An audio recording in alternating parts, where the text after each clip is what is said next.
Engulfed in a land of flames, we've witnessed a great nation emerge. Modernity has given way. The old Victorians now compete with the new skyscrapers, showing a stark contrast of architecture in London today. London is a constant motion, a site of relentless commerce and frantic activity. Look up. The old Victorians captivate your soul. If they could speak, what would they say? Every mortar, though how elegant it may seem, has a dark past. In these walls I have witnessed death, slavery, phantom, fire, disease. But every stone in my being is held together from the sweat off your backs and brows.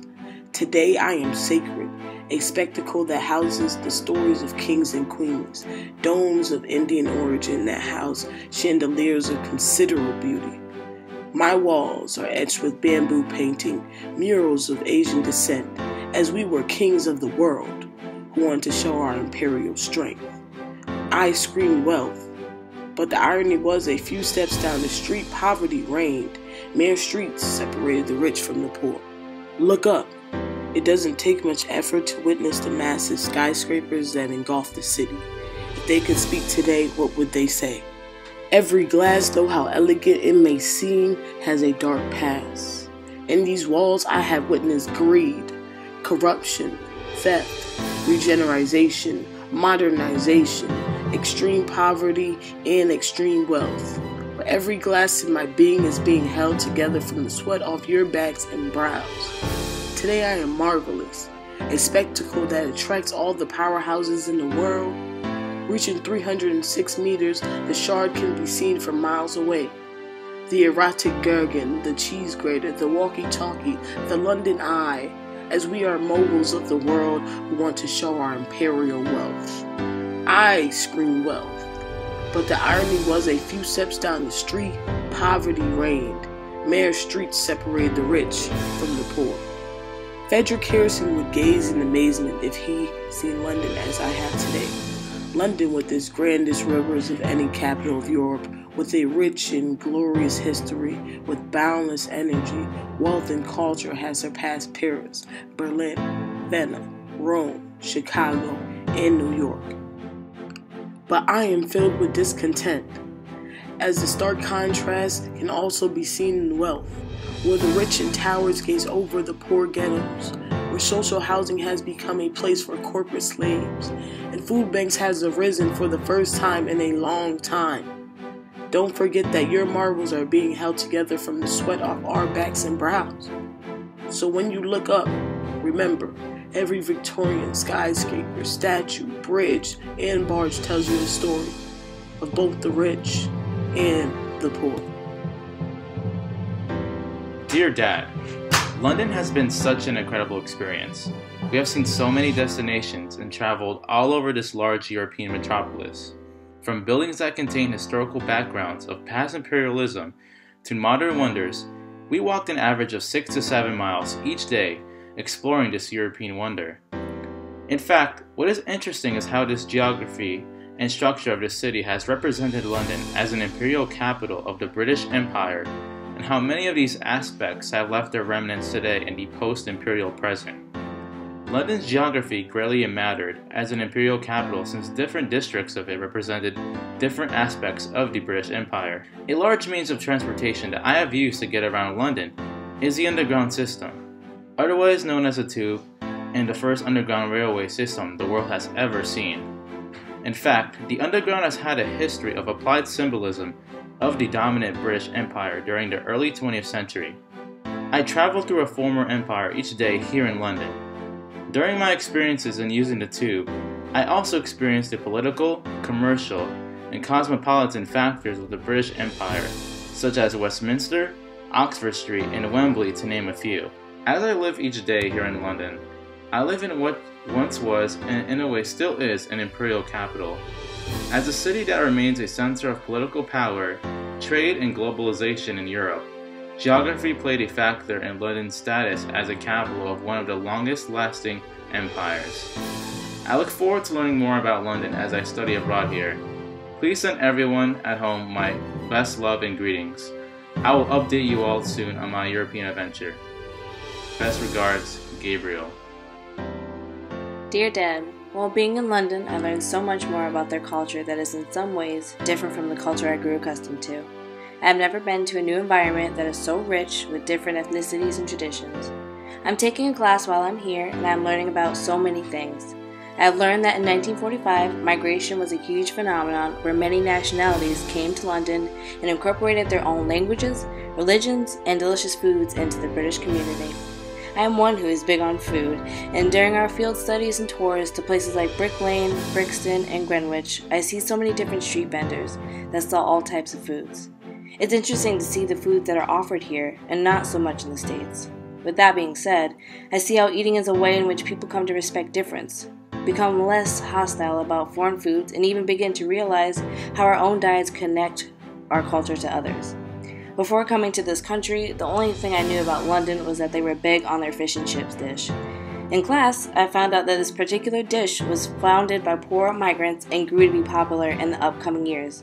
I love chips so much even though they do not taste the same as the ones from Fred Shanty's or Ocean Pizza, but every time I eat one, I think of you and everyone else from time to time.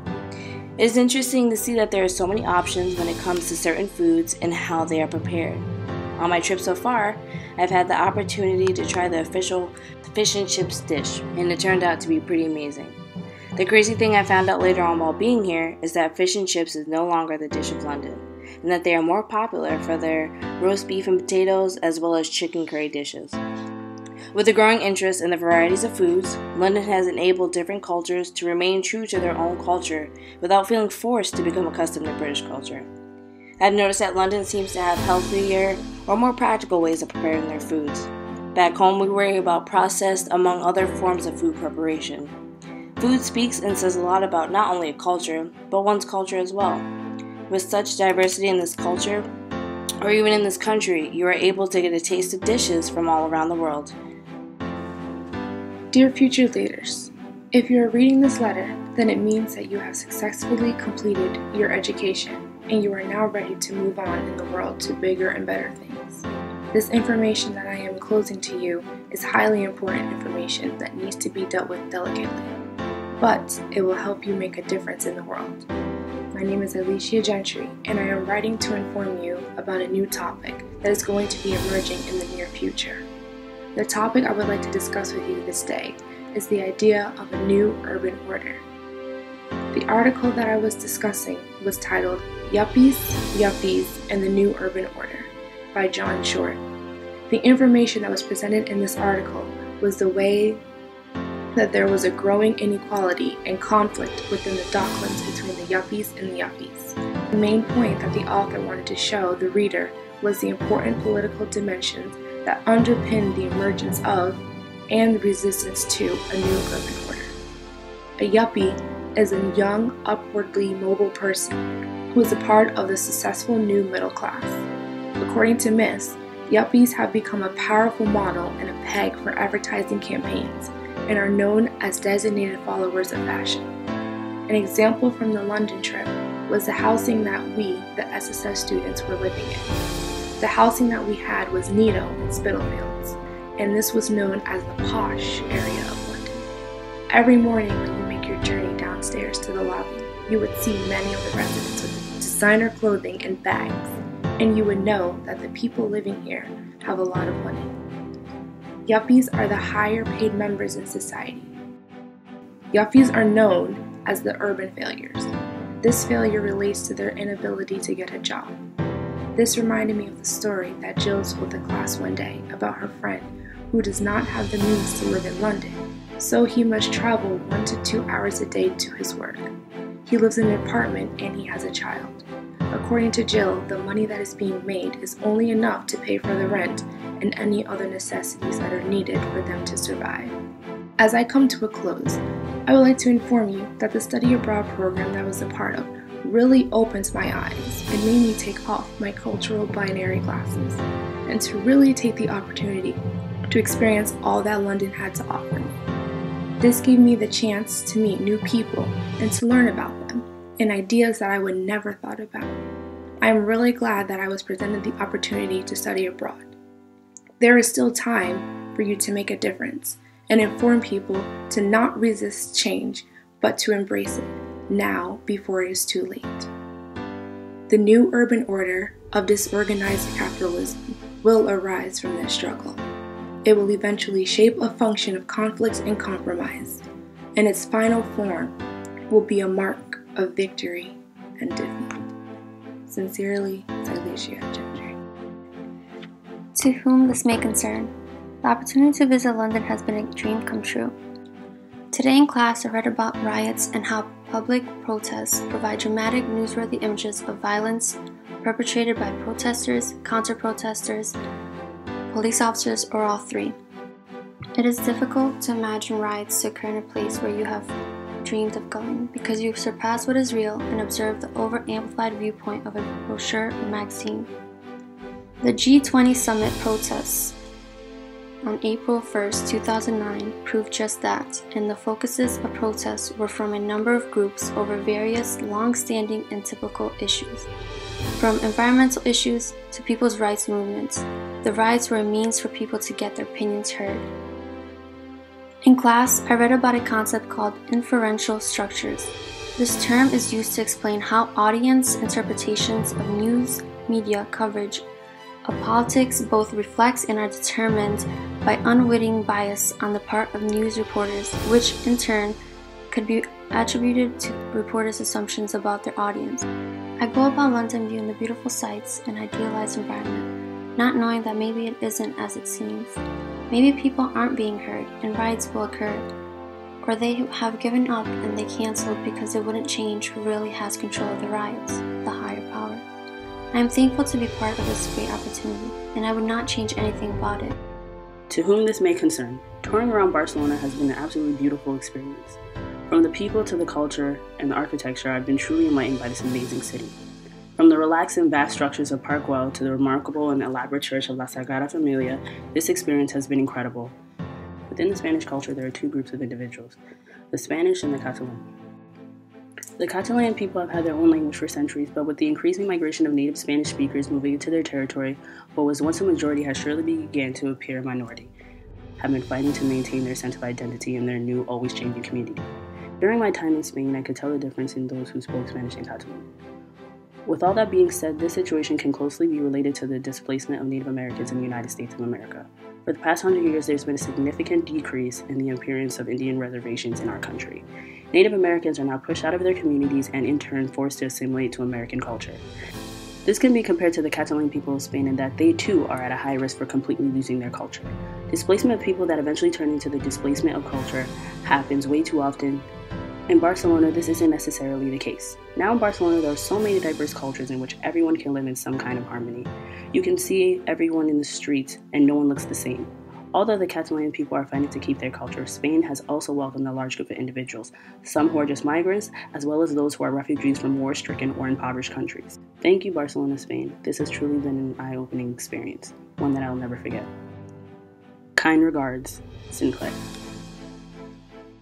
Dear the man I grew up to be, as you are reading this letter in the future, whether it be in a couple of days, months, or even years, I would like to help you remember a specific journey that occurred in our life.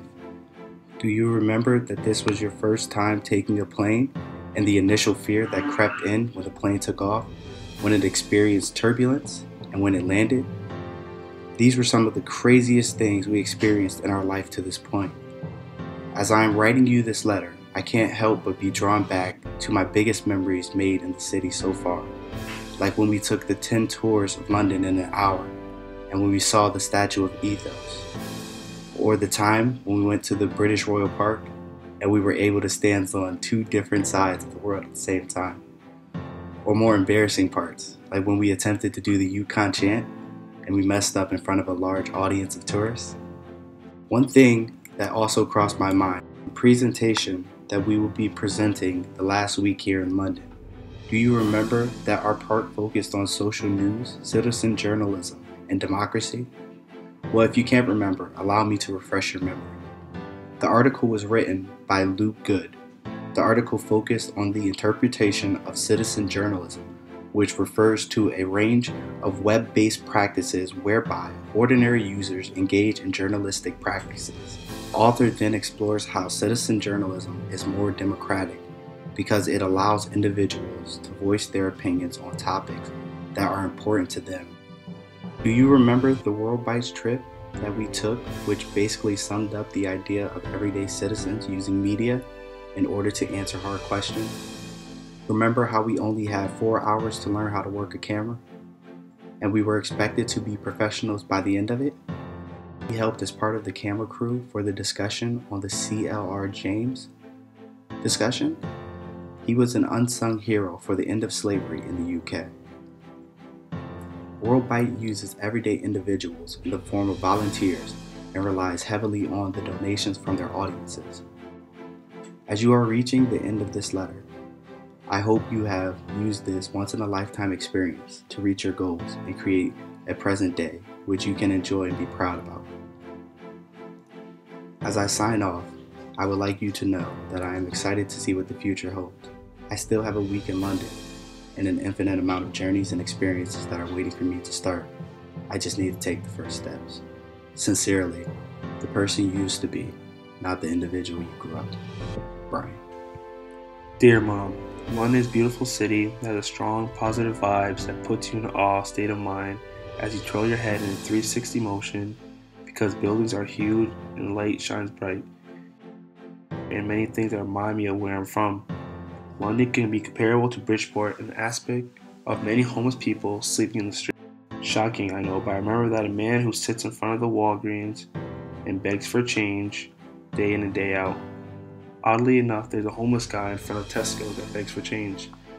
Through my sights in reading in class, I have learned that this is an international issue. I have learned that areas like London, Canada, United States are all very similar when it comes to low poverty levels and food insecurity. I learned in class that through the 1980s and 1990s, hunger emerged as a significant social problem and serious public health concern in the first world. The topics learned revolved around wealth, poverty, and food insecurity. Food insecurity is defined as limited or uncertain availability of nutritional, adequate, and safe food, or limited or uncertain ability to acquire acceptable foods in socially acceptable ways. Day 1. Hey Mom, you wouldn't believe how amazing this city looks. It's not how I imagined, with bars everywhere and drunk people. Well, okay, maybe there is a lot of bars and drunk people, but also lots of beautiful buildings. The Shard, Gherkin, and Walkie Talkie to name a few. We just started our class and our teacher Jill is one of the most amazing women I have ever met. You can really tell that she loves to teach, but at the same time loves to learn from her students. She has assigned me a reading. It's called Olympic Proportion. Talk to you soon. Love you. Day 3. Hey Mom, so you remember that article I had to read? Well, it's actually pretty interesting. So it's basically about the Olympics and how it's brought to such a big scale. Since it's brought to a big scale, the city it's located in usually gets free advertising, which can help culturally, economically, and societal-wise, but at the same time can be bad for the city. For instance, events like the Olympics make such easy targets for terrorism because of high attendance and publicity. Kind of like the terrorist attacks you told me about that happened during the Olympics in Atlanta. Well, I'll tell you more later. Me and my friends are about to go out. Talk to you soon. Love, Brandy. Day 6. So where did I leave off? Oh yeah, terrorism and the Olympics. So as I said before, the Olympics are easy targets for terrorists, which is why when London won the ballot for the 2012 Olympics, many people felt uneasy. Not to mention this feeling of uneasiness became worse when the proposal of a huge Muslim mosque was made for it to be built right next to the Olympic site. Reading this has helped me realize that the same type of racial categorization and stereotypes that happen in the US happened in the UK and probably all over the world. Isn't that crazy? Well, I'm getting very tired and I'll write again soon. Love, Brandon. Day 15. Today we are on a trip to a mosque and we're taking on a tour through it. It was very interesting to see what the Muslim religion is like. When we first walked in, we were showed the bathroom. And get this, before they pray, they have to clean their bodies. Then we were told to take off our shoes, and the girls were given scarves to cover their hair. The praying area was just one big carpet. Nothing extravagant like pews, organs, or a stage. The guide told us about the pillars of Muslim and the beliefs. It was very interesting, and I feel that learning about this helped me understand the religion better. I now believe that if we are educated properly about things, Not only can stereotypes be demolished, but racism as well. Dear Mom, since I've been in London, I've seen some of the most historical and cool things in this world. I don't mean to sound dramatic or cliche, but this really is a special city. From the minute we got here, you can see and even feel the differences between London and America. The smallest things like accents, food, lifestyles, and even pace of the overall city are some examples of how much of a culture shock you will feel. The drinking age here is 18, but surprisingly there aren't a bunch of kids running around drunk out of their minds.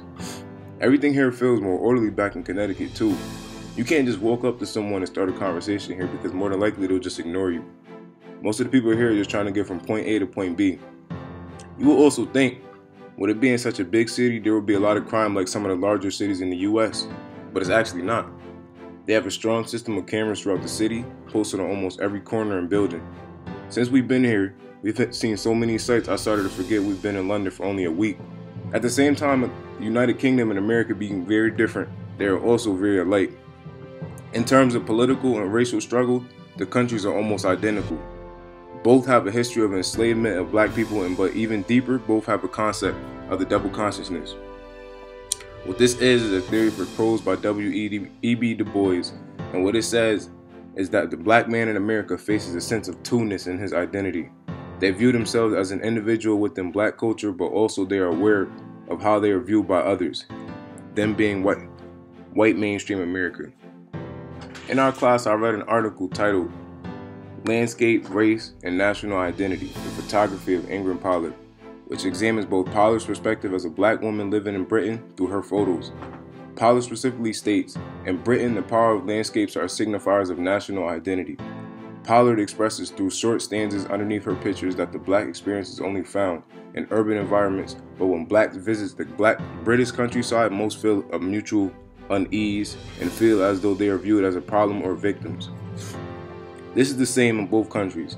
This is the same for African Americans who live in America, and they feel they are judged and treated like they don't belong because of skin color, but have no other country to escape to because they never actually lived in Africa themselves or anywhere besides America. As I was reading, I couldn't help but feel so connected to it. I could write about this topic for days, but actually I gotta cut it here because I have to go catch the tube. See you later, Ma. Dear Mom, walking around London, I cannot help but notice the phenomenal amount of influence street art possesses. I see that each tells their own story of passion, creativity, and truths. The creative talent around me is breathtaking through the way these artists are capable of expressing their own unique style. Seeing this, I'm reminded by the graffiti I see in the US. Specifically, in New York, there's a similar influence of graffiti in street art. That being said, I tend to notice that graffiti in the States is holistically frowned upon in our society. I ask myself, how does London feel about the topic of street art? Or better yet, how does the world view street art? I recently read an article based in Sydney, Australia called Graffiti or Street Art, Negotiating the Moral Geographies of the Creative City. The article places an emphasis on the war on graffiti, where the government is criminalizing the behavior of graffiti artists. In 2008, there was even a law created called the New South Wales Graffiti Control Act, which was trying to control the society through graffiti management. If you continue to tell people to not express their stories through art, this will only cause people to do what they can. This transgression of right and wrong, the thrill of doing something that is risky and legitimate, drives graffiti practice. I understand that street and art and graffiti isn't always justifiable, and it is very controversial. People have property rights and sole propriety over what is theirs, and as a society, we need to respect that. But as I further learn about the upcoming of creative cities mobilized into the post-industrial city, I can't help but see the importance and essential need of street art. There is already a lot of cultural planning that is attempting to attract the creative class. I think this will only further drive innovation in which culture and creativity will help make a city more economically successful.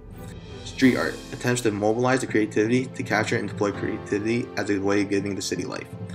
That's Edwin Yu. Dear friends, I am having the time of my life in London. One of the main things I was looking to get out of studying abroad was self-growth, and I believe I have grown from the knowledge gained in class. In class, we have been learning about the British Empire's role in the slave trade to how wealth is shared in the city of London. Both struck a chord in me that continues to vibrate deep within. I find myself wanting to learn more about the slave trade and this idea of wealth. In class, we also learned that London really is a city of divisions. There is no sense of community amongst the rich and the poor, which seems to be true for a lot of places in the world.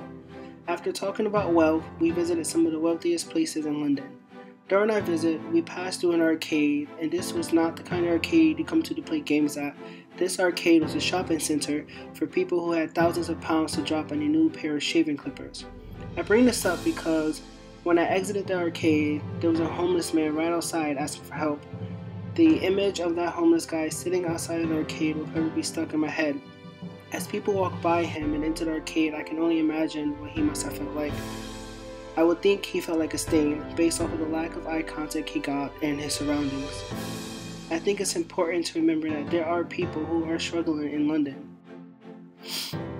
Our peer mentor, Justis Lopez, took over one of our classes, and in class, all of us shared our own personal stories that dealt with some of the common struggles we face living in America. During that class period, we also broke down the famous Neal song, I Can. The song educates the youth on some important historic events while empowering them to work hard for their goals. After listening to the song, we had a great discussion that continued outside of the classroom in smaller groups. This is a great example of how art can be used as a bridge to get conversations going and changes made for the better. In class, we are all reading different articles, and I had the opportunity to read an article on how an art event gave birth to a process of community empowerment in an Italian village. This small art project developed into a community empowerment process. The community gained advocating skills when only 10 citizens were in favor of Maria's view. They talked about it and came to an understanding once everyone's side was heard, that I can make a difference in the world using art. Art allows for discussions to take place and opinions to be shared amongst individuals. A conversation can go a long way in taking notes from the citizens of Gyasi. It can even start a grassroots movement if it's handled in the right way. May 25th. Planes, trains, and automobiles, my dear.